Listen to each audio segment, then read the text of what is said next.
In this video, we'll be looking at equations of circles.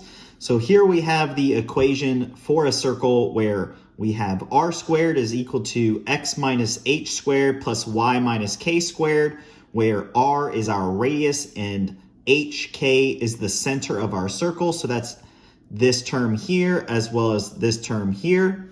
And our example problem is to determine the center and radius of the following circle and sketch the circle on a graph. So here we have x minus 1, all of that squared, plus y plus 4, all of that squared, which is equal to 16. So the first step in solving this example problem is we want to determine the radius and the center of the circle. So essentially we want to convert our equation here to the equation we have for the general form of the equation of a circle.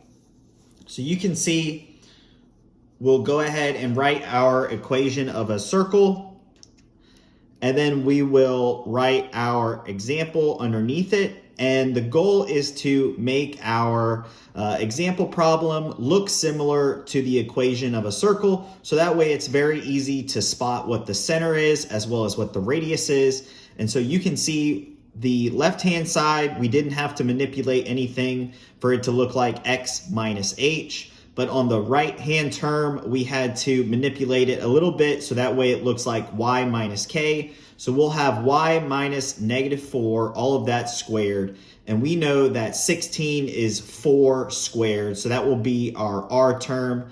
This will be our h term, and this will be our k term. So you can see here we have a radius of 4 and a center hk of 1, negative 4 from this term here as well as this term here. And the next step is we want to graph this example. So you can see we have the center of our circle in the middle at 1, negative 4. And then our radius will be a distance of 4 units to the top, the right, the bottom, and the left-hand side. And you can see here we have our graph.